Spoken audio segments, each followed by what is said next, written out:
Hello, I am Lost to Darkmoon, and welcome to the dark side of Bronyhood. Rainbow is watching. Okay. At first, I was delighted. This was the greatest thing to have. Wait. Shit! This is the. Okay. At first, I was delighted. This was the greatest thing to have pony apps and such, but to throw in a rainbow dash that follows your mouse around the screen, that was just the icing atop the awesome cake that Bronies can cook up. Shame it was bitter. When I first had Dash on my screen, I played with her for hours, moving my mouse around in different places and movements to see what she would do. She could do a slow trot, gallop across the screen, and fly everywhere else, stopping atop of icons and browser toolbars and such. But after a while, I just sat there in one place and started to talk to the pixelated figure. Maybe it was my boredom, my loneliness, or the fact that the ponies had gone to my head. But I started to watch as she responded to my rambling. It was just a quick glance that I caught here and there, but then moved on to full on looking at me. This might have just been some of her movements she was programmed to do, but to me, it was like she was reaching out, and I reached back. Soon it grew late in the hours of time, so I placed my laptop back on my bedside table and almost switched it off. But I looked at Dash, and she gazed right back, holding my stare. Maybe you'll be just fine there, I said, and left my laptop running. I swear I saw her smile. The next morning was a normal one. Getting up, well, up from my dreams, and check for any new updates on my most visited websites. I looked through news story blogs, posts, favorites, videos, stuff like that.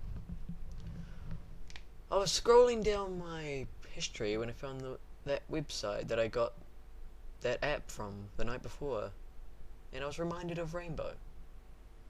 Quickly scrolling up and down away from my mouse around, I found she was strangely absent.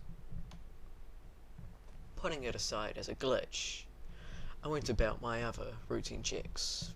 Facebook, my little Brony, YouTube, fanfiction. I checked them all only to find that nothing new was happening. With boredom returning, I went back to my desktop to figure out what to do next. This was the beginning of the strange events. The colour scheme of my background had changed to streaks of rainbows everywhere. The picture of a close-up rainbow dash replacing the usual picture of my Lyra background. That sitting on the toolbar was Rainbow, doing what she would always do and staring off to the side of the screen. I once again put it as a glitch and put everything back to normal, only for it to change back again when I clicked back to the desktop. I made a mental note to try and talk to the makers of the app after that. After my morning checkups, it was time to put away my laptop and finally discover what the big bright thing in the sky was. So I headed out to hunt down my friends and things to do, mistakenly leaving my laptop still running. I returned that night feeling a bit depressed. Turns out all my friends were gone visiting family or were busy working to make up for the money lost because of Christmas. That left me wandering the city, pissing around at museums and other local events. I retired to my laptop and found Dash waiting for me, politely still staring off to the side.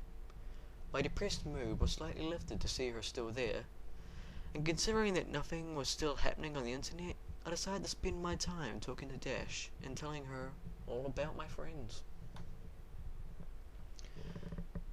This lasted 3 straight hours as the subject changed from friends to family, into work and the hard times, and finally to some of my own secrets. I even made a promise not to tell anyone. I talked about things that have never reached anyone else's ears. Some things that expressed my very soul. All these things I told that blue and rainbow me on my laptop screen.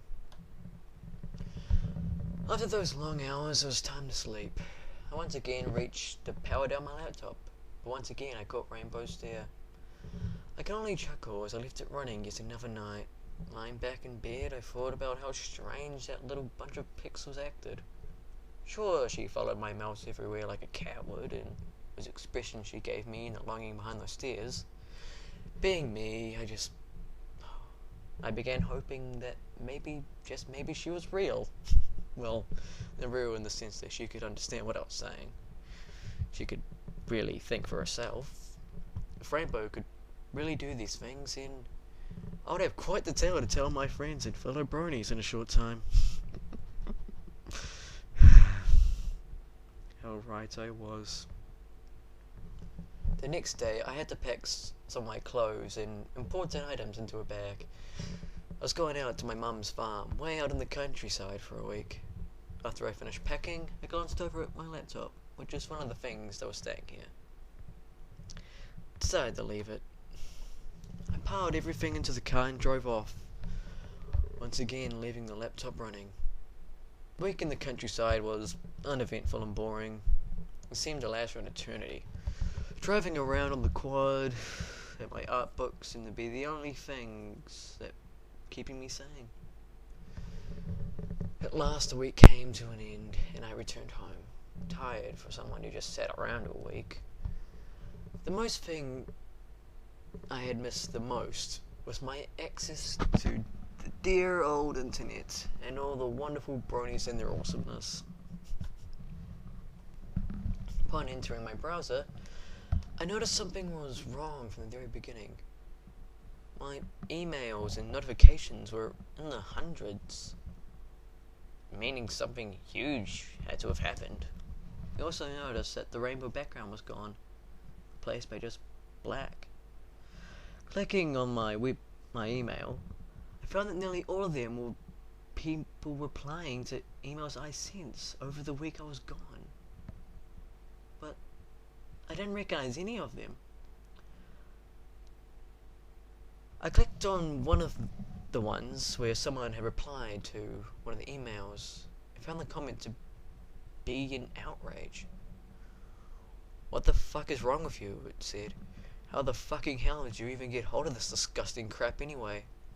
I don't even want to know what I'm going to do, but I'm going to report you to the bloody police or something if I see this shit again." Below this comment was even more that said just about all the same thing.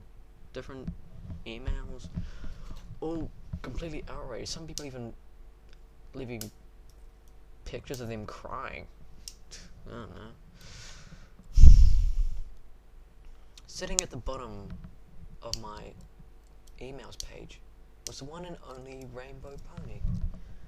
Her eyes somehow lighting up as she looked straight at me. She was different though. She looked almost grey in appearance. And that smile was a few pixels too wide. Rainbow fluttered up the screen and felt me even moving my mouse and stopped at the latest email that I sent. Her face finally stopped watching me and turned to the title before looking back up at me. The title read, "Why don't you ever come home?" And below this was what looked like the start of an image, but it's too big to be viewed from all the other emails and such. My curiosity leading me, I clicked on the email to bring me to its own page. Then I saw the images. They were numerous and spread down the page, and it was just complete horror. I really don't know where they came from. The first image was of the group of the main six, all in position for the intro. Instead of their bright and carefree smiles, there were silent screams of pain and horror. Parts of the bodies were missing, showing the entrails falling from their once enclosed bodies, followed by an unbelievable amount of blood. The only one not screaming in agony, Rainbow Dash. The second image was a split one, each one focusing on a different pony from the main six.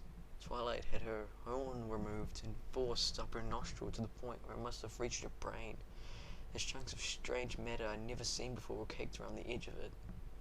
Verity had string stretched across her ears and pierced her nose along the way. The string covered in spikes that gripped onto nearly all of the rest of her face.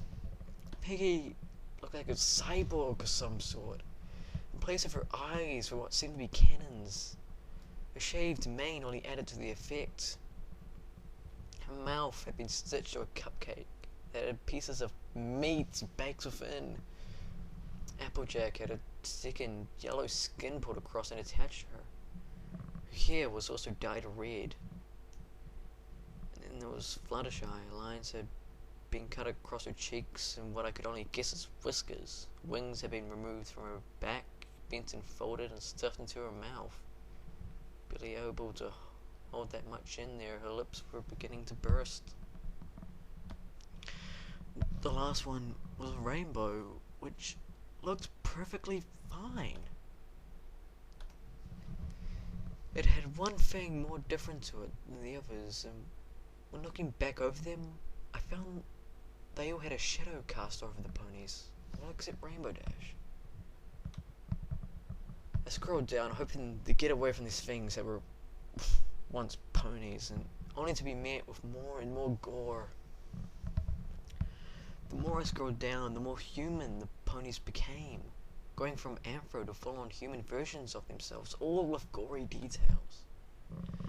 Eventually, the picture changed from main six to others. Not ponies from the show, but people, normal people who lived in this scary world, all torn and destroyed.